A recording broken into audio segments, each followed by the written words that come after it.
Hello दोस्तों। आप सभी का स्टडी विद कॉन्सेप्ट के प्री रिवीजन बैच में स्वागत है। और इसके अंतर्गत आप सभी जानते हैं, एक वीडियो आपको शेयर किया गया था जिसके अंतर्गत ये बताया गया था कि जो ज्योग्राफी के अंतर्गत करंट की मैपिंग है, वो ज्योग्राफी भी शामिल होती है, उसमें एनवायरनमेंट के भी कुछ पॉइंट शामिल होते हैं। इसके अलावा उसमें आईआर के भी पॉइंट शामिल होते हैं। उनकी जो मैपिंग है वो आपके लिए बहुत ही ज्यादा इंपॉर्टेंट होती है, specially for the prelims UPSC 2024 के लिए, जिसमें कम से कम 10 से 15 सवाल, हमने 12-13 सवाल आपको शेयर किए, लेकिन नॉर्मली एवरेज रहता है कि 12-13 सवाल 15 सवाल आपके यहाँ से आते हैं। और इनमें अगर आप उनकी करंट की मैपिंग को एक बार अच्छे से देख लेते हो तो आप 100% कॉन्फिडेंट भी हो सकते हो और आराम से प्री क्वालिफाई में अपना 25% जो रोल निभाते हैं क्वालिफाई करवाने के लिए, उसमें आप पूरी तरीके से इनका फायदा उठा सकते हो।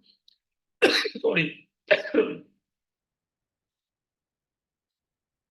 इसी चीज को ध्यान में रखते हुए आपके इस प्री रिवीजन के अंतर्गत हमने ये शामिल किया था कि आपको एक करंट के अंतर्गत ये मैपिंग को पढ़ा दें। और इसको इसलिए दे रहे हैं ताकि आप इसको 2-4 बार रिवीजन करेंगे, माइंड में क्लियर रहेगी, जब भी क्वेश्चन आएंगे आराम से कर लेंगे। और ये मार्च तक का इसमें डेटा शामिल किया जाएगा। और इसमें बेसिकली है कि इसके बाद आपको अप्रैल के डेटे से कोई काम नहीं, क्योंकि उस समय मुश्किल नहीं लगता कि उसमें उस समय कोई डेटा इसमें दिया जाएगा। इसमें जनवरी 2023 से लेकर के लगभग फरवरी 2023 तक का डेटा है। ये जो नोट्स है ये आपको ऑलरेडी शेयर कर दिए गए हैं, आप इनका पूरा फायदा उठा सकते हैं। बहुत अच्छे हैं, बहुत अच्छी चीजें कवर की हमने भी, अलग अलग प्लेटफॉर्म से इनको कंसल्टेट किया गया है।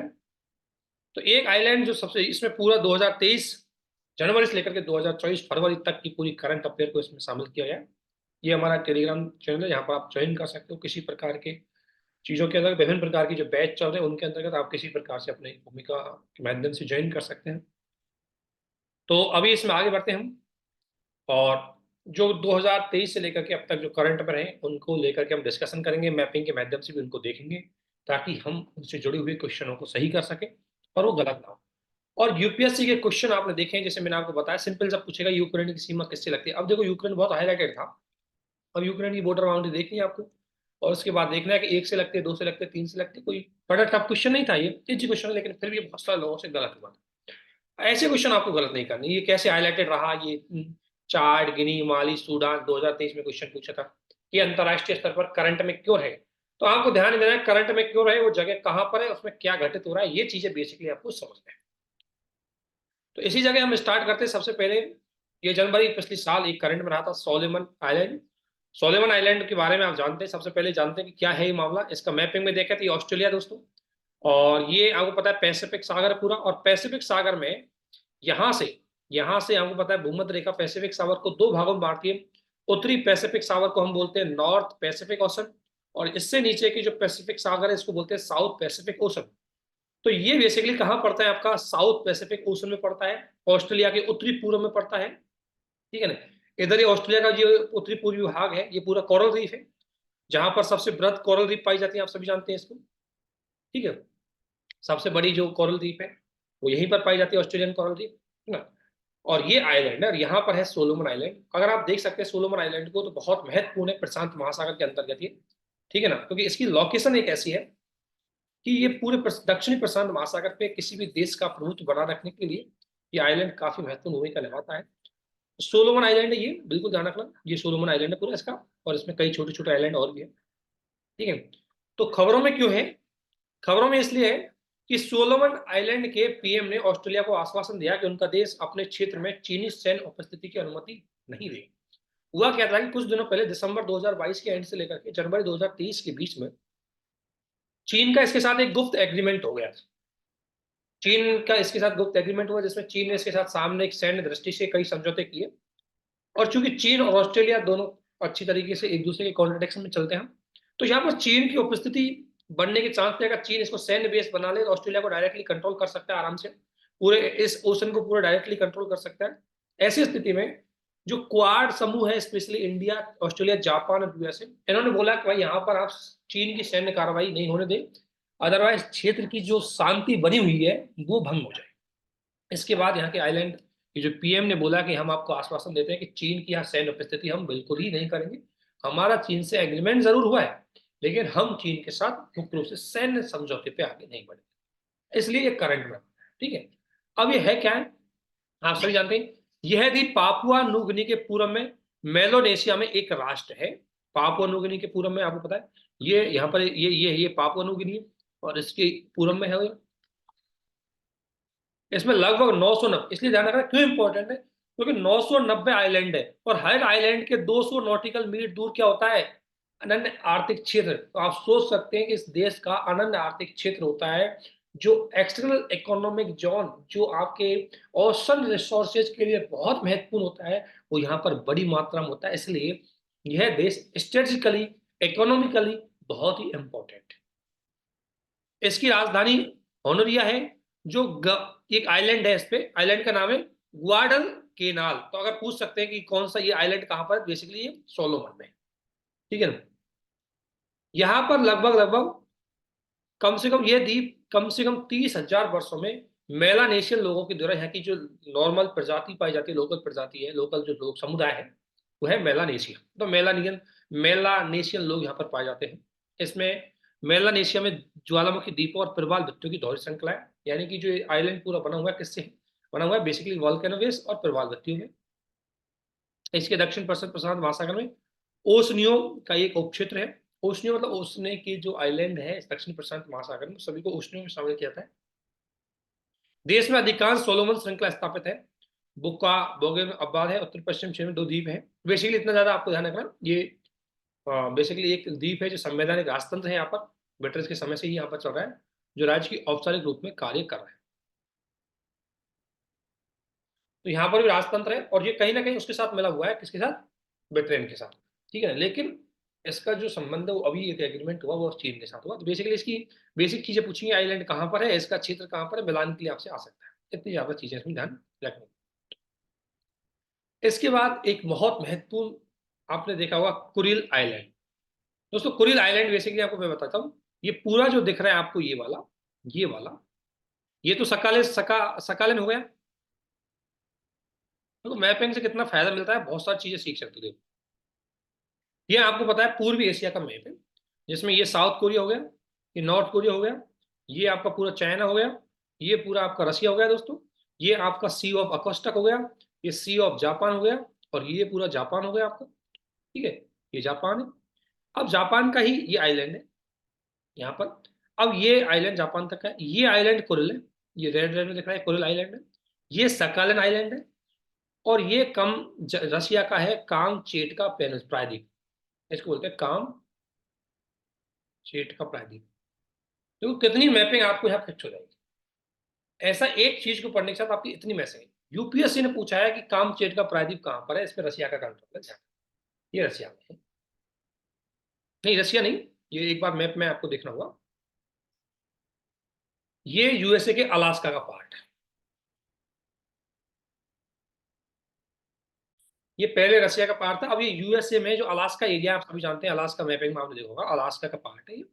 तो कामचट का वो हो गया, सीओ पकड़ को। अब क्या है, कुरिल आइलैंड क्यों हाईलाइटेड है, क्योंकि इसको लेकर के और सकालन आइलैंड, इन दोनों को लेकर के जापान और रसिया के बीच में डिस्प्यूट बना रहता है। इन दोनों आइलैंडों को लेकर ये भी पूछ सकते हैं किन किन के बीच में डिस्प्यूट है। ये बेसिकली जापान और रसिया के बीच में कई बार इसको लेकर के डिस्प्यूट बना रहता है। तो देखो अभी क्या है, जापान के एक राजनयिक ब्लू बुक ने नवीनतम संस्करण 4 द्वीपों का वर्णन किया, जिन पे मुख्य रूप से उनका रूस के साथ स्वामित्व को लेकर के विवाद है, ठीक है। इसलिए उनमें से एक द्वीप रहा आपका कुरिल आइलैंड। तो कुरिल आइलैंड बेसिकली रसिया और बेसिकली आपके जापान के साथ एक डिस्प्यूटेबल आइलैंड है। ये रूस के सुदूर पूर्व में ज्वालामुखी वाला है। कुरिल द्वीप, जापान द्वीप होक्काइडो से रूस के कामचट का प्रायद्वीप। ये ध्यान रखना, एक बात मैं बताता हूँ आपको, ये जो कामचट का प्रायद्वीप है, ये रसिया का ही भाग है, तरफ से आ रहा है। ये कामचट का जो प्रायद्वीप है, अभी गलत बता दिया ना, अभी देखो दोबारा, कामचट का प्रायद्वीप पूरा ये रसिया का ही भाग है, ठीक है। ये अकोस्टक सागर है, ये रसिया का भाग है, ठीक है। और ये साइबेरियन, तो साइबेरियन वाला पार्ट चलता है, उसी के अंतर्गत ही आ रहा है। तो इनको लेकर के क्या हुआ, कामचट का प्रायद्वीप के दक्षिण सिरे तक फैला हुआ है। अब इसको देखो, ये तो है जापान का होक्काइडो, यहां से लेकर के और यहां तक ये फैला हुआ है कोरल आइलैंड, ये पूरा आइलैंड, ठीक है। और द्वीप अकोस्टक सागर से उत्तरी प्रशांत महासागर से अलग करता है, ये अकोस्टक सागर है, ठीक है। और 56 द्वीप है, यहाँ पर 4 द्वीपों विवाद है। द्वीप प्रशांत के चारों ओर भूगर्भिक स्तर रिंग ऑफ फायर बेल्ट का भी हिस्सा है, रिंग ऑफ फायर क्योंकि यहाँ पर ज्वालामुखी बहुत ज्यादा आते हैं, इसलिए इस पूरे एरिया को रिंग ऑफ फायर बोलते हैं। इन द्वीपों पर भूकंप भी ज्यादा आते हैं। अगर आप लोगों ने ज्योग्राफी के बेसिक को पढ़ा हो तो एक बात समझ में आ जाएगी, इस द्वीपों पर भूकंप क्यों आते हैं। क्योंकि एशियन प्लेट और अमेरिकन प्लेटों के अभिसरण की वजह से इनका क्या होता है, इनका निर्माण हुआ, इस एरिया का, इस आइलैंडों का निर्माण हुआ। और जब वो प्लेटें एक दूसरे की तरफ घर्षण करती है तो इसकी वजह से कहीं ना कहीं, आपका जो घर्षण होता है उससे भूकंप उत्पन्न हो जाता है, उसकी वजह से ये उत्पन्न होती है।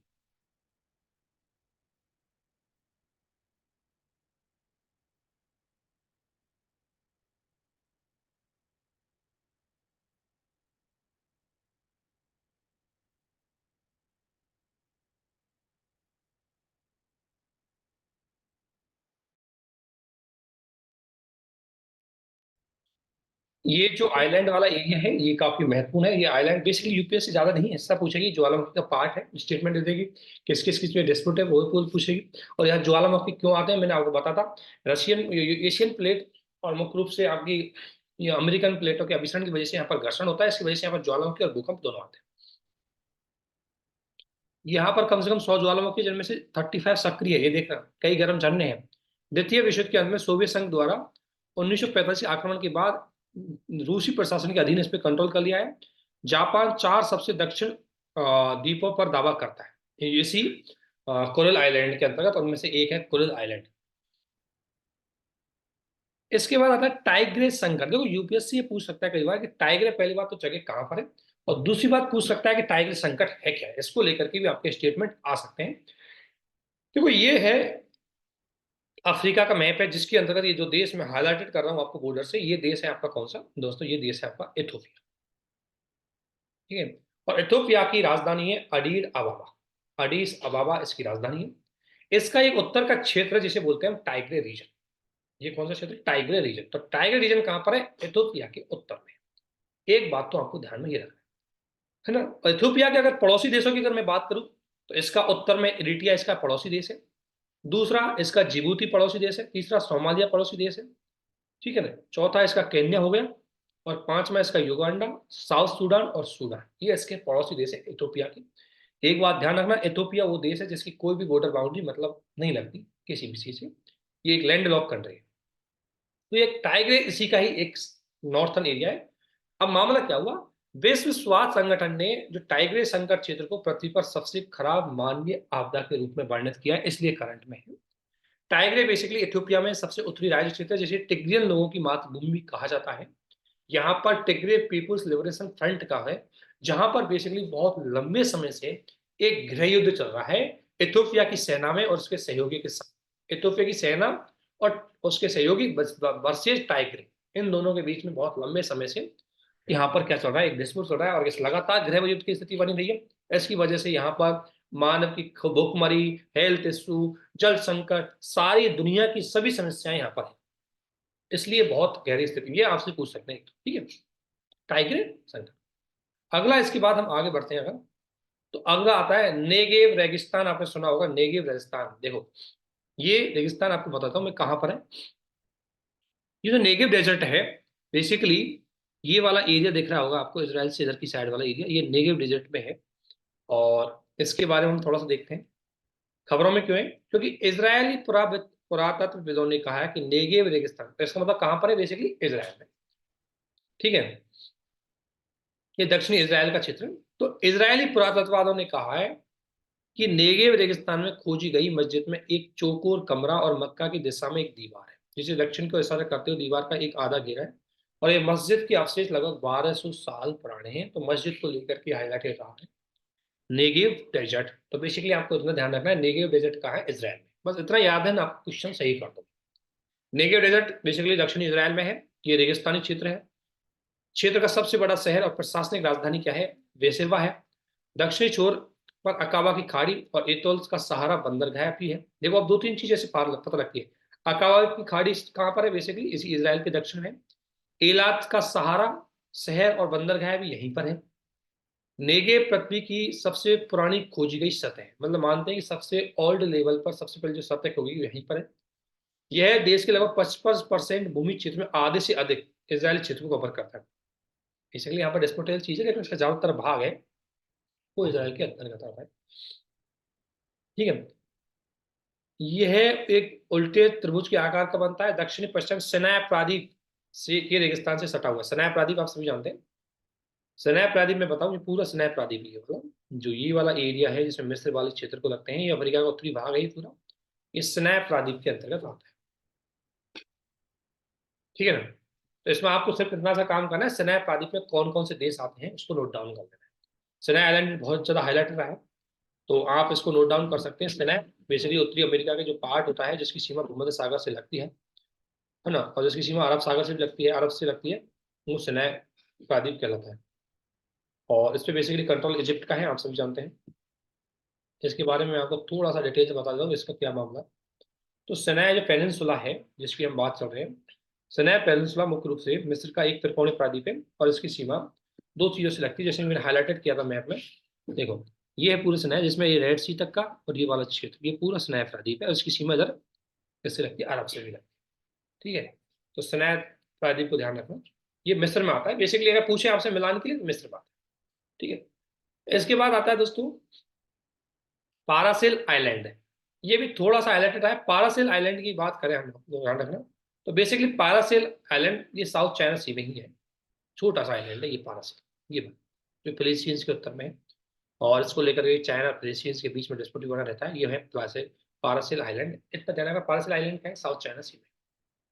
ठीक है, देखो, चीन ने मतलब पिछले साल अमेरिकी नौसेना पर गंभीर परमाणु बढ़ाने की धमकी दी, जब उसका आइलैंड का मतलब उसका युद्ध पोत जब मुख्य रूप से इस पारासेल द्वीप में पहुंचा।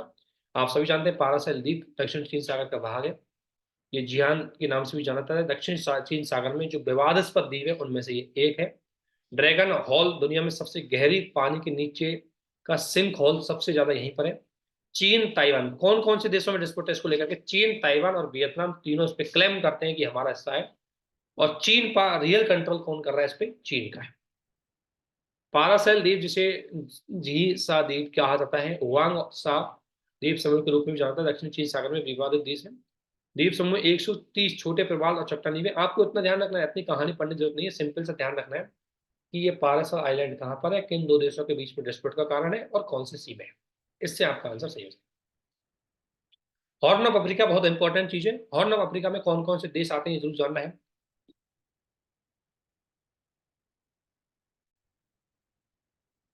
और हॉर्न ऑफ अफ्रीका इस समय जो आप देख सकते हैं, हूथी का मामला चल रहा है, इसराइल और फिलिस्तीन का मामला चल रहा है, रेड सी में जो घटनाएं हो रही है, और उसके बाद एक काफी ज्यादा हाईलाइटेड हुआ है, इसलिए इसके बारे में आपको जानना बहुत जरूरी है, हॉर्न ऑफ अफ्रीका। देखो बेसिकली हॉर्न ऑफ अफ्रीका की अगर मैं बात करूं, कौन कौन से देश बेसिकली हॉर्न ऑफ अफ्रीका में आते हैं, वो चार देश हॉर्न ऑफ अफ्रीका में आते हैं। उसमें एक है इरिट्रिया, दूसरा है जिबूती, तीसरा है सोमालिया, और चौथा है इथोपिया। ये चार वो देश है जो आपके हॉर्न ऑफ अफ्रीका के बाहर।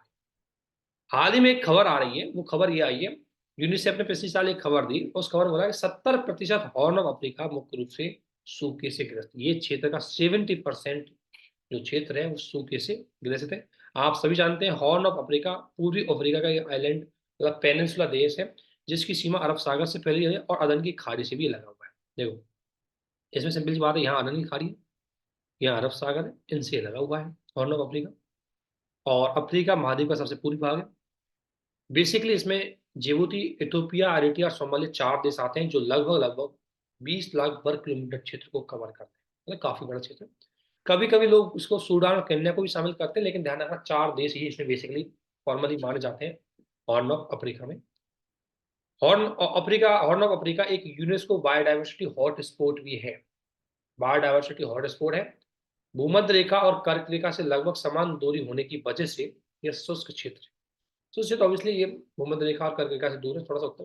देखो, कर्क रेखा बेसिकली यहाँ से निकलेगी, ठीक है ना, उससे दूर होने की वजह से ये शुष्क क्षेत्र पड़ जाता है, यहाँ पर बरसात की संभावना कम होती है, इसलिए बहुत बड़ा पार्ट इसका सूखा है, 70% सूखा है। और चार देश इसमें आते हैं। इसकी सीमा तो इधर इधर वाला पार्ट रेड सी से लगता है, बीच में इसमें अड़न की खाड़ी हो गई, इधर वाला पार्ट ये वाला पार्ट है वो अरब सागर से लगता है। अरब सागर का मतलब प्रशांत महासागर, हिंद महासागर। अरब सागर आपको पता है पार्ट होता है हिंद महासागर। ठीक है, अगला आता है हरोल झील। हुरोन झील आप सभी जानते हैं, हुरोन झील उन 5 झीलों में जो अमेरिका की ग्रेट 5 झील होती है उसी में से एक झील है हुरोन झील। लेकिन हुरॉन झील क्यों हाईलाइटेड है उसको देखते हैं पहले। देखो मैप को देखो, सबसे पहले आप सभी जानते हैं अमेरिका और कनाडा की बॉर्डर को 5 लेक उसकी बॉर्डर डिसाइड करती है, उसमें 5 झीलें हैं, सुपरियर, मिशिगन, हुरॉन, एरी और ऑन्टर है।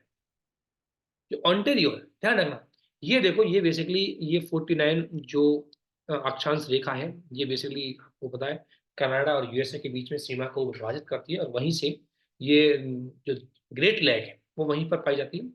अब इस ग्रेट लेक में मिशिगन जो झील है, ऐसे मिशिगन रिवर निकलती है, आप सभी जानते हैं। ऑन्टोरियो है, यहाँ से भी एक रिवर निकलती है जो इधर जाकर के आपके अंटार्कटिका महासागर में जाकर गिरती है। तो बहुत इंपॉर्टेंट एरिया है ये, ठीक है। लेकिन इसमें इस बार हमें एक देखना है, हुरॉन लेक का मामला देखना है। हुरॉन लेक ये है, ये बेसिकली हुरॉन झील में है हुरॉन लेक, ये वाला, ये इसमें से अकेले ये लिए, ये वाला पार्ट हमने यहाँ लिया, ठीक है, ये है, ठीक है। और ये खबरों में क्यों है ध्यान रखना। वैज्ञानिक उत्तरी अमेरिका की 5 महान झीलों में से एक हुरॉन झील की जल रसायन में रुझान का पता लगाने के लिए सेंसर नेटवर्क का निर्माण कर रहे हैं। पता लगाएंगे कि भाई सेंसर के माध्यम से कि इसमें कितना केमिकल मिला हुआ है। ये आप सभी जानते हैं ग्रेट लैक्स का एक हिस्सा है। अब ग्रेट लैक्स क्या है? ग्रेट लैक्स लगभग 20,000 साल पहले पैदा हुआ। मतलब जब पृथ्वी गर्म होने लगी तो ग्लेशियर पिघल करके बेसिकली यहाँ पर पानी भर गया, उससे 5 ग्रेट लैक्स का निर्माण हुआ, और ये 5 ग्रेट लैक्स है। इनकी आप सभी चीज जानेंगे पश्चिम से पूर्व। देखो पश्चिम से पूर्व देखेंगे हम, तो सबसे पहले पे आएगी दोस्तों कौन सी? सुप्रियन, दूसरा पे मिशिगन, तीसरा पे हुरॉन, चौथा पे एरी, पांचवा पे ऑन्टेरियो। अगर आपसे कोई पूर्व से पश्चिम की ओर क्या है, तो ऑन्टेरियो, एरी, हुरन, मिशिगन और सुपरियर, ये 5 लेक है जो मीठे पानी की झील है, ध्यान रखना। और ग्रेट लेक्स बेसिन में 2 देश संयुक्त राज्य अमेरिका कनाडा आते हैं, इसमें मैंने आपको बताया था। सेंट लॉरेंस नदी उत्तरी अटलांटिक सागर में सेंट लॉरेंस की खाड़ी में गिरती है, जो कहां से लगती है? निकलती है ऑन्टारियो से, यहाँ से निकलती है सेंट लॉरेंस में। और ये यहाँ पर जो आपका है उत्तरी अंटार्कटिक क्षेत्र, उसमें जाकर के गिर सकती है, ठीक है ना। इसमें दुनिया के कुल मीठे पानी का 5वां हिस्सा है, ध्यान रखना, 20% ऐसा मीठे पानी का 20% हिस्सा इन 5 जिलों में हुआ है। ट्रांसपोर्टेशन के लिए और सिंचाई के लिए बहुत ज्यादा मात्रा में यूज होता है, और पौधों और जानवरों की बड़ी मात्रा में बायोडाइवर्सिटी का क्षेत्र भी है, इसलिए बहुत हाईलाइटेड रहता है आपका ये 5 ग्रेट लैक्स एरिया, ठीक है। इसके बाद आपने सुना होगा पेंटानल वेटलैंड, बहुत ही फेमस है पेंटानल वेटलैंड, दक्षिणी अमेरिका में है। तो दक्षिणी अमेरिका का हिस्सा कितना गजब है। दक्षिण अफ्रीका का मैप अच्छे से दिया हुआ है, देखो दक्षिण अफ्रीका का मैप है ये। आप सभी जानते हैं बहुत सारे ऐसे क्षेत्र हैं जहां पर दक्षिण अफ्रीका में देखो फ्रेंच गुआना फ्रेंच के कंट्रोल में है, ध्यान रखना, फ्रेंच गुआना है फ्रेंच के कंट्रोल में है। ये जो भूमध्य रेखा निकलती है, ये भी आप देखो अफ्रीका का बहुत अच्छे से मैप याद कर सकते हैं हमसे, कौन कौन से देश है इसमें। देखो ये तो एंडीज पर्वत श्रृंखला है जो बिल्कुल उत्तरी लेवल से लेकर के दक्षिणी तक जाएगी। ये वाला पूरा देश इनका ये पेरू है। ये दोस्तों ये पूरा चिली जो यहाँ तक जाता है दक्षिण तक, ये चिली हो गया। इसमें ये इक्वेटर रेखा भी निकलती है दोस्तों, ये इक्वेटर भूमध्य रेखा है। और ये मुख्य रूप से कैंसर वो कर्क रेखा, वो मकर रेखा है, कैप्रिकॉर्न एक अपर रेखा है, साउथ 23.5 डिग्री दक्षिणी में आती है। ये देश पूरा ब्राजील है दोस्तों, ये पूरा ब्राजील देश है, और ये ब्राजील की हाईलाइट ऊंचा क्षेत्र है। ये अमेजन के बेसन है दोस्तों, यहाँ अमेजन के वन यहाँ पर पाए जाते हैं। अमेजन का बेसन भी काफी हाईलाइट रहेगा, आगे हम इसको डिस्कशन करेंगे। देशों का नाम याद रखना चाहिए कौन कौन देश है। देखो वेनेजुएला, गुआना, सूरीनामा, फ्रेंच वाला हो गया। इसके अलावा आपका ब्राजील, ब्राजील के मात्र बोल्विया, फेरागवे, ठीक है ना, उरुग्वे, ठीक है, अर्जेंटीना, ये पूरा अर्जेंटीना हो गया। इसके अलावा ये चिली हो गया, ये पेरू हो गया, ये कोलंबिया, इक्वाडोर, ये देश है इसके। और इस पूरे दक्षिणी अमेरिका के अंतर्गत 2 ऐसे देश है जो लैंड लॉक है, बाकी सारे देशों की सीमाएं वाटर बाउंड्री से लगती है। और वो 2 देश कौन से हैं? एक एरिया आपका बोल्विया और एक है फेरा। पैराग्वे और बोल्विया 2 ऐसे कंट्री है जो लैंड लॉक करता है इसके अंदर, ठीक है। ये बात आपको ध्यान रखना है। और दक्षिण अमेरिका का बहुत बड़ा पार्ट एक ऐसा है जिसपे फ्रांस का कंट्रोल है। और इधर दक्षिण में देखा होगा आपने, ये जो फॉकलैंड आइलैंड है, फॉकलैंड आइलैंड कहाँ पर है? ये यहाँ पर है। फॉकलैंड आइलैंड बहुत फेमस रहता है, इस पे यूके का कंट्रोल है। यह इसके दक्षिण में स्कोटिया सी है। बहुत सारी चीजें यहाँ देखो, इसको कंट्रोल कर ध्यान रखो। ये पूरा एरिया आपका अटलांटिक साउथ अटलांटिक सागर है। ये पूरा एरिया आपका पैसिफिक है, ये साउथ पैसिफिक सागर है, ठीक है ना। ये बात हो गई। इसके अलावा और इसके अलावा इसके उत्तर में कैरिबियन सी है, यहाँ पर पनामा झील आती है। पनामा जो नहर है वो यहाँ पर है, पनामा देश है यहाँ पर, ठीक है। इसके अलावा इसमें एक चीज और है, इसमें एक जल संधि है यहाँ पर, वो है मेगालियन जल संधि, आपने सुनी होगी। मेगालियन जल संधि की मैं बात करूं तो बेसिकली ये आपके उत्तरी अमेरिका, दक्षिणी अमेरिका को अंटार्कटिका से अलग करती है, ये इस तरीके से हम बोल सकते हैं। यह एक आइलैंड है, उसको भी मुख्य रूप से ये अलग करती है। तो ये मेगालियन की जल संधि कहां पर है? ये बेसिकली इसी के दक्षिण फाट, इतनी चीजें आपने देखी। इसी में से एक क्षेत्र है पेंटागन एरिया, जो आपको इसमें हाईलाइटेड दिख रहा है वो पेंटागन है, इसके बारे में। तो जब भी कोई मैपिंग पढ़ो, अब इतना रहने का हर मैपिंग दोबारा आ जाए, लेकिन अब आपको साउथ अमेरिका का जो पूरा मैप है माइंड में होना चाहिए, कौन कौन सी कंट्री है, किस किस कंट्री से कर्क रेखा निकलती है, किस किस कंट्री से मकर रेखा निकलती है। सॉरी, कर्क रेखा नहीं, भूमध्य रेखा और मकर, दो रेखाएं इससे निकलती है। अब इसके बारे में देखते हैं। पेंटागन एक वेटलैंड है, आप सभी जानते हैं, ठीक है ना। और पेंटागन एक प्राकृतिक, दुनिया का सबसे बड़ा उष्ण कटिबंधीय वेटलैंड और दुनिया का सबसे बड़ा बाढ़ वाले घास के मैदान कौन है? पेंटागन। ये इसका ज्यादातर भाग दोस्तों ब्राजील में है, लेकिन ये बोलिविया और पैराग्वे में भी बटा, तीन कंट्रियों में आता है। ज्यादातर भाग इसका ब्राजील में है, लेकिन ये बोलिविया और पैराग्वे में आता है। पेंटालिन की वनस्पति अक्सर पेंटालिन कॉम्प्लेक्स के नाम से जानी जाती है, ये भी पूछा जाता है कई बार। पेंटालिन के पारिस्थितिक तंत्र में घेंगा पाया जाता है, घेंगा की स्टोन स्पीशीज है ना। जो ये घेंगा है, सेब घोंगा जिसे बोलते हैं, स्नेल, एप्पल स्नेल बोलते हैं, इसके की स्टोन स्पीशीज के रूप में काम करता है। पेंटागन में दुनिया में मगरमच्छों की सबसे बड़ी संख्या है, जिसमें लगभग 10,000 बिलियन केमिन्स।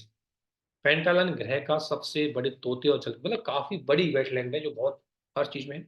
सन 2000 में पेंटागन को यूनेस्को की विरासत में शामिल किया गया था। उसी वर्ष पेंटागन वेटलैंड ने के एक बड़े हिस्से पर यूनेस्को बायोस्फीयर रिजर्व के नाम से भी जाना। तो पेंटागन से जुड़ा हुआ कोई भी क्वेश्चन आपका नहीं बचेगा, ठीक है ना, ये बात आपको ध्यान है। घोंगा पाए जाते हैं बनी में। आर्कटिक सर्कल आप सभी जानते हैं, उत्तरी जो ध्रुवीय क्षेत्र, आपको पता है पूरी पृथ्वी गोल है, उसका सेंटर है, उत्तर का जो सेंटर है पूरा आर्कटिक सेंटर माना जाता है, और उसके राउंड में एक निश्चित दूरी पर एक सर्कल बनाया जाता है, उसे हम आर्कटिक सर्कल कहते हैं। अब देखो, आर्कटिक सर्कल जैसे मान लो ये सेंटर है पूरा, ये आर्कटिक रीजन है। अब इसको ध्यान में रखते हुए ये आपको पता है, आप जैसे ये हमारी पृथ्वी है, इसमें ये वाला पॉइंट और ये वाला पॉइंट बिल्कुल गोल है, सेंटर है। अब यहाँ से एक निश्चित की रेखा बनाई जाती है, ऐसे एक निश्चित सर्कल बनाया जाता है, उस सर्कल को आर्कटिक सागर कहते हैं, और इस असल आर्कटिक सर्कल कहते हैं। और ये आर्कटिक सर्कल देखिए, अगर आर्कटिक सर्कल में बहुत सारे देश आते हैं। अमेरिका की तरफ से आता है कनाडा, अमेरिका महाद्वीप है, उसकी तरफ से आ गया कनाडा। कनाडा के बाद आ गया ग्रीनलैंड, इसके बाद है आइसलैंड, इसके बाद नॉर्वे, स्वीडन, फिनलैंड, और ये रशिया वाला पार्ट आ गया। इस तरीके ध्यान रखना, इसलिए पृथ्वी गोल है। कहते हैं पृथ्वी गोल क्या है? ऐसे गोल है। ये रशिया इधर आके मिल जाता है, अलास्का इधर। तो ये जो आर्कटिक रीजन है ये नॉर्थ पोल के वहां है, और आर्कटिक ओशन से इनकी सीमाएं लगी हुई है, वो सारे आर्कटिक रीजन में आते हैं।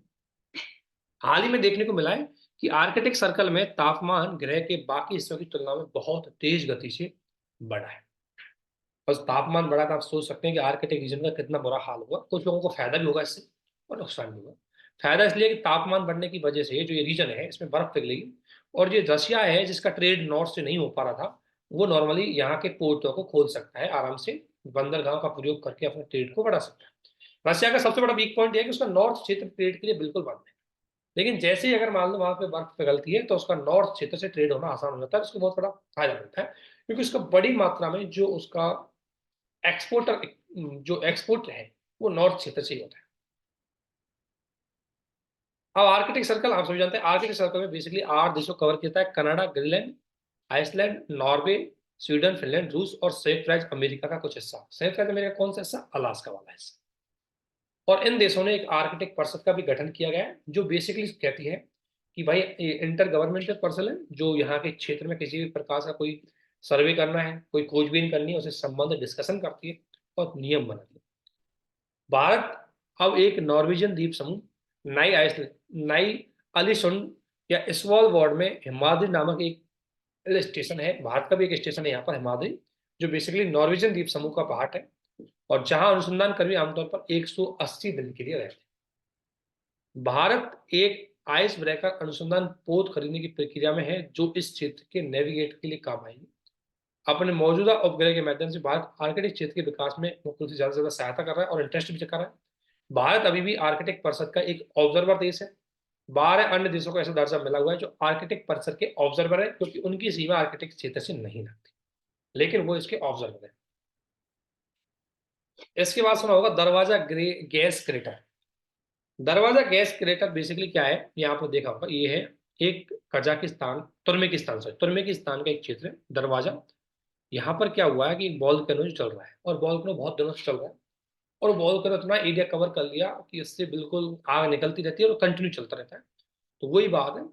तो हाल ही में मुख्य रूप से तुर्कमेनिस्तान की राष्ट्रपति ने विशेषज्ञों को एक विशाल प्राकृतिक गैस क्रेटर, जिसे दरवाजा गैस क्रेटर, जिसे गेटवे टू हेल या नरक का दरवाजा के रूप में भी माना जाता है, उसमें सोचा कहा है कि आप आग बुझाने का तरीका ढूंढिए, क्योंकि बहुत दिनों से, लगभग 50 सालों से भी ज्यादा समय से यहाँ पर आग चल रही है, आग जल रही है। और इससे बड़ी मात्रा में जो तुर्कमेनिस्तान का जो क्षेत्र है वो कवर किया हुआ है, बड़ी मात्रा में एनवायरमेंट से संबंधित इशू आ रहे हैं। और ऐसा है, इसको नरक का दरवाजा, अगर उसमें आदमी को एक बार पटक दे तो नरक से भी बुरी मौत होती है उसकी। तुर्कमेनिस्तान की राजधानी अस्वागाज से 200 से 60 किलोमीटर दूर कराकुरम रेगिस्तान में यह गड्ढा पिछले 50 वर्षों से जल रहा है, लगातार आग जल रही है इसमें। इस गड्ढे की देखो 69 मीटर चौड़ा, आप देख सकते हो बहुत बड़ा होता है, और लगभग 30 मीटर गहरा बताया गया है इसका मेरिजन। इस क्रेटर की उत्पत्ति को लेकर के कई लोगों में विवाद है कि कहां से हुआ। कई लोग कहते हैं कि रशिया ने 1971 में जो ड्रिलिंग ऑपरेशन चलाया था, और ड्रिलिंग ऑपरेशन में कुछ तेल रह गया था, उसमें आग लग गई थी, उसी की वजह से कंटिन्यू चल रहा है। ठीक है ना। तो ये इसका कारण बताया गया। कई लोग कहते हैं कि ये यहाँ पर गैस, मीथेन गैस बड़ी मात्रा में पाई जाती है और लीक होने के कारण चल रहा है। तो बहुत सारी चीजें इसमें चल रही है, लेकिन अभी तक ऐसा कोई तरीका इसमें तुर्कमेनिस्तान नहीं ढूंढ पाया जिसकी वजह से इसको बंद किया जा सके। तो इतना आएगा, ये प्रश्न है कहाँ पर, तुर्कमेनिस्तान में। फिर वैसे इतने गहराई नहीं पूछेगी आपसे, सिर्फ पहले इतना पूछेगा कि जो गेटवे टू हेल है कहाँ पर है, मिलान कीजिए, आप कह देना भाई तुर्कमेनिस्तान में। सिंगली लीला राष्ट्रीय उद्यान, सिंगा लीला बोलते हैं इसको। सिंगा लीला राष्ट्रीय उद्यान की अगर हम बात करें, सिंगा लीला राष्ट्रीय उद्यान बहुत ज्यादा करंट पर रहा है, बेसिकली इसको देखते हैं। नहीं, ये कहाँ पर है इसको देखते हैं। देखो आपने मैप में देखा होगा, ये वेस्ट बंगाल में है। ठीक है। खबरों में कहें, पश्चिमी बंगाल के सबसे ऊंचे संरक्षित क्षेत्र सिंगालीला राष्ट्रीय उद्यान में जल्दी ही रेड पांडा होगा। ये रेड पांडा यहाँ नहीं पाया जाता अभी तक, तो वो रेड पांडा यहाँ पर पाया जाएगा। सिंगालीला राष्ट्रीय उद्यान की अगर मैं बात करूं, पश्चिम बंगाल के दार्जिलिंग जिले के पर है, ये दार्जिलिंग जिले में है। और यह संद कपू के ट्रैकिंग मार्ग, जो ट्रैकिंग करते हैं उसके माध्यम से बहुत अच्छी तरीके से बहुत ज्यादा फेमस रहता है ये। और दार्जिलिंग में सिंगल लीला के क्षेत्र में ब्रिटिश सरकार ने 1882 में सिक्किम दरबार से खरीदा था, जो भारतीय वन संरक्षण एक्ट 1870 के तहत इसको एक रिजर्व रूप में घोषित किया गया। पहले ये किसका पार्ट था? सिक्किम दरबार। सिक्किम कभी भी ब्रिटिश के कंट्रोल में नहीं रहा। 1992 में एक राष्ट्रीय उद्यान के रूप में अधिसूचित किया गया। इसे आधिकारिक तौर पर पर्यटन के लिए खोल दिया गया था।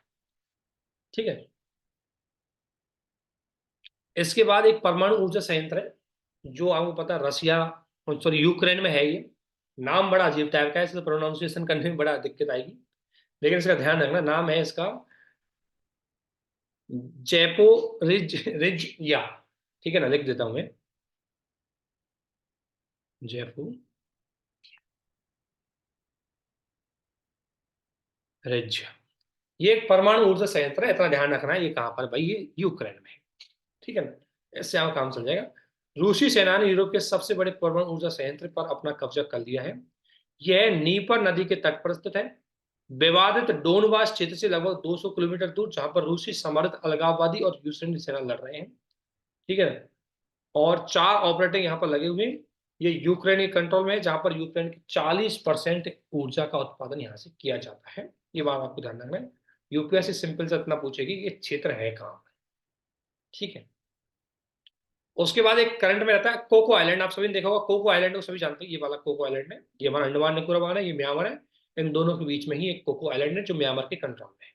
ये बंगाल की खाड़ी है, ये अंडमान सागर दोस्तों। ठीक है ना। यहाँ मैकांग, अंडमान सागर में ही मैकांग नदी गिरती है, ये भी आपको ध्यान में रखना है। तो देख क्या है ये बात, हाल ही में एक रिपोर्ट आई है, लंदन स्थित चैथम हाउस की मासिक पत्रिका में एक रिपोर्ट में कहा है कि नवीनतम छवियों से संकेत मिला है कि म्यांमार जल्दी ही ग्रेट कोको द्वीप से समुद्री निगरानी संचालन करने का इरादा कर रहा है, जो एक अलग द्वीप समूह का सबसे बड़ा और भारत से 55 किलोमीटर दूर है, और भारत के सबसे महत्वपूर्ण अंडमान निकोबार के पास है। आप सभी जानते हैं। और इस कोको आइलैंड पर भारत ने आपत्ति दर्ज की, क्योंकि इस कोको आइलैंड पर जो म्यांमार है, म्यांमार ने चाइना को यहाँ पर अलाउ किया हुआ है। तो भारत के लिए बड़ा एक समस्या वाली पॉइंट है ये। कोको आइलैंड बंगाल की खाड़ी में उत्तरी पूर्वी भाग में स्थित है। भारत के अंडमान से 30 मीटर उत्तर में, बर्मी मेनलैंड से 250 किलोमीटर और कोलकाता से 1255 किलोमीटर दूर दक्षिण पश्चिम में। ये देख सकते हो यहाँ पर कोलकाता इधर है, ये 1255 पड़ रहा है, यहाँ अंडमान के बहुत पास है भारत के। कंट्रोल इस पे बेसिकली क्या है, जो बर्मा से भी ध्यान रखना, अंडमान निकोबार के हिसाब से भारतीय कंट्रोल में होना चाहिए, क्योंकि भारत के बहुत ज्यादा नजीक है। म्यांमार से तो खुद से बहुत ज्यादा दूर, म्यांमार से बहुत ज्यादा दूर है, 250 किलोमीटर दूर है म्यांमार से कम से कम, और भारत से केवल 30 से 50 किलोमीटर दूरी पड़ती है इसकी। ठीक है। कोको द्वीप समूह में ग्रेट कोको रीफ पर 4 द्वीप है, छोटे कोको रीफ भी यहाँ पर पाए जाते हैं। ये क्या है, एक बात और ध्यान रखना, कोको रीफ बेसिकली आइलैंड, ये जो कोरल रीफ है उससे बना हुआ है। उसके बाद आती है मच्छू नदी। मच्छू नदी बेसिकली गुजरात में है, और ये बहुत ज्यादा हाईलाइट रही। हाँ, ये जो मच्छू नदी है, ये देखो, ये वाली मच्छू नदी, और मोरबी ब्रिज इस बार हाईलाइटेड रहा, जहाँ पर गिरी थी मोरबी ब्रिज है यहाँ पर। ठीक है ना। खबरों में क्या है, गुजरात में मोरबी जिले में मच्छू नदी पर निर्मित सस्पेंशन ब्रिज गिर गया, जिससे लगभग 135 लोग मर गए, इसलिए ये हाईलाइट। मोरबी ब्रिज की घटना आपने सुनी होगी, जिसपे एक सीमा से ज्यादा लोग चढ़ गए और उससे ब्रिज टूट गया और बहुत बड़ी मात्रा में। ठीक है ना। जिसमें सस्पेंशन ब्रिज है। मच्छू नदी के बारे में देखो, ये भी पूछ सकते हैं। मच्छू नदी गुजरात के सुरेंद्रनगर जिले से निकलती है और गांव घोघरा जसदान की पहाड़ी से उत्पन्न होते हैं। इतना जाने का, गुजरात के सौराष्ट्र क्षेत्र से निकलती है, सौराष्ट्र में बहने के बाद राजकोट से निकलती है और कच्छ के रण में जाकर के मिल जाती है। ठीक है ना। कच्छ के रण में जाकर के मिल जाती है ना। इसमें सहायक नदी के बारे में कोई जरूरत नहीं है, इतना ध्यान रखना। इस पे 2 बांध है, एक मच्छू फर्स्ट और मच्छू सेकंड। सस्पेंशन ब्रिज इसी में बना हुआ है। 1877 में मोरवी सियासत के शासक सर वाघजी ठाकुर के द्वारा बनाया गया। 1879 में मुंबई के गवर्नर रिचर्ड टेम्पल। इतना याद नहीं रखना है, सिंपल से याद रखना है मच्छू नदी कहां पर है, इसमें कौन सा ब्रिज बना हुआ है। इसके बाद आता है ट्रांसनिस्ट्रिया। ट्रांसनिस्ट्रिया की अगर मैं बात करूं, ये एक छोटा सा देश है, मैक्कोडोला ये हो गया। ये देखो, ये मैक्कोडोला हो गया, और ये यूक्रेन वाला क्षेत्र की, ये है कहां पर है, ये आपको ध्यान रखना है। तो ट्रांसनिस्ट्रिया किसके क्षेत्र में कंट्रोल है, क्यों है, तो एक बात ध्यान रखना, मल्दोवा से टूटने वाले छोटे से क्षेत्र ट्रांसनिस्ट्रिया को भी रूस यूक्रेन संघर्ष में घसीटे जाने पर जोखिम उत्पन्न होने का कारण है। ये हाईलाइटेड क्यों है, बेसिकली ये पश्चिम के मलदोव यूक्रेन में स्थित है। ये वास्तव में एक राज्य है, कहाँ का, पश्चिम में मलदोवा और पूर्व में यूक्रेन स्थित है। ये क्या है कि मलदोवा एक क्षेत्र है यहाँ पर जो स्टेट की तरह काम कर रहा था पहले, उससे अलग हुआ है और उससे ट्रांसनिस्ट्रिया बना है। और ये देखो, ये रोमानिया है, ये मलदोवा है, मलदोवा से अलग होकर के बना है ये ट्रांसनिस्ट्रिया, जिसके पश्चिम में आपने देखा पूर्व में तो यूक्रेन है और पश्चिम में क्या है, मालदोवा। इसको सोवियत संघ के अवशेष के रूप में वर्णित किया गया। ट्रांसनिस्ट्रिया ने स्वतंत्र की घोषणा उसी प्रकार से की जैसे कि मोल्दोवा ने सोवियत संघ के टूटने के तुरंत बाद। ये भी स्वतंत्र है। अधिकांश देश ट्रांसनिस्ट्रिया को मोल्दोवा के हिस्से के रूप में मानते हैं। इसे रूस का द्वारा स्वतंत्र रूप में मान्यता नहीं दी गई, रूस ने भी इसको स्वतंत्र नहीं माना गया कि इस रूस ऑस्ट्रिया का ही भाग मान रहा है। लेकिन अगर आज ट्रांसनिस्ट्रिया का है तो बेसिकली अगर मान लो ऑप्शन में कहीं नहीं दिया गया तो इसको ऑस्ट्रिया में मान देना, नहीं तो इसको स्वतंत्र रूप से मानना। इसकी अर्थव्यवस्था रूस की सब्सिडी और मुक्त गैस पर निर्भर है। ये रूस पे ही जहन पर निर्भर करता है, और रूस के लिए बहुत इंपॉर्टेंट है क्योंकि ये इधर वाले पार्ट में है, रसिया यहाँ से सामान सप्लाई कर देता है इसको, और इधर से यूक्रेन पे काफी हद तक कंट्रोल करने में महत्वपूर्ण भूमिका निभाता है। इसकी अपनी सरकार है जो रूस द्वारा दी गई है, संसद है, सब चीज है इसका। इसका मतलब है कि स्वतंत्र रूप से है, लेकिन अभी यूएनओ में शामिल नहीं है, जाने में। क्रिमिया के विलय के बाद सरकार ने रूस समाज का 2006 में एक जनमत संग्रह के द्वारा आयोजित किया है, और 90% ट्रांसनिस्ट्रियन नागरिकों ने रूस के साथ एकीकरण में सपोर्ट किया, रूस की पूरी तरह सपोर्ट किया। ठीक है। तो ये बेसिकली आपको थोड़ा सा एक बार ध्यान रखना। इसके बाद एक और आता है, थोड़ा देख ले, राष्ट्रीय चंबल अभ्यारण्य। बेसिकली हुआ क्या है, ये चंबल, ये आपकी चंबल नदी तो इधर है ये, ठीक है। यहाँ पर बेसिकली गंगा नदी, गंगा नदी पूरी जा रही है, गंगा का पूरा जार है ये गंगा। ये तो नदी हम पढ़ते होंगे, आप देख लेते कौन कौन सी नदी कहाँ कहाँ से आती है, इसमें मिलती है। ब्रह्मपुत्र नदी इधर से आती है, ये दिबांग नदी आती है इधर से, लोहित आकर के ब्रह्मपुत्र बनाती है, ब्रह्मपुत्र से नदी यहाँ कर गिर जाती है। ठीक है। लेकिन इसमें मामला क्या है, राष्ट्रीय चंबल अभ्यारण्य पर अवैध रेत खनन गतिविधियों के कारण जो इकोसिस्टम को नुकसान पहुंचा है, उसकी वजह से ये ज्यादा करंट में रहा है। इस मुद्दे से निपटने के लिए जयपुर में एक हाई स्टैंडर्ड कमेटी बनाई गई है, जिसके अंतर्गत इस क्षेत्र को सुरक्षित किया जाएगा। अब देखो, ये राष्ट्रीय चंबल अभ्यारण्य केवल राजस्थान में ही नहीं है, यह है राजस्थान, मध्य प्रदेश, उत्तर प्रदेश का एक ट्रांजिशन पर स्थित है। इधर देखो ये चंबल नदी यहाँ पर है। अब यहाँ पर आप देखोगे ये आपका हो गया एमपी, ये हो गया राजस्थान और ये होगा ये, इनके ट्रांजिशन क्षेत्र पर स्थित है। ये यूपीएससी ने एक बार क्वेश्चन पूछा है इससे, यूपीएससी एक बार इससे क्वेश्चन पूछ चुकी है। ये एक नाजुक लोटिक इकोसिस्टम को करता है जहां पर घड़ियाल मछली खाने वाले मगरमच्छों के लिए में महत्वपूर्ण प्रजनन स्थल है। घड़ियालों का महत्वपूर्ण प्रजनन स्थल है ये। अभ्यारण्य वन संरक्षण अधिनियम 1972 के तहत संरक्षित है। इसे महत्वपूर्ण पक्षी और जैव विविधता के रूप में भी लिस्टेड किया गया है।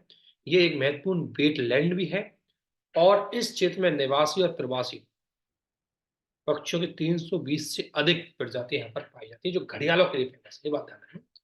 2023 के न्यूज़पेपर में जो ज्यादातर चीजें हाईलाइटेड रही उसको इसमें दिया गया है। कुछ देखो, इनको देख लेना।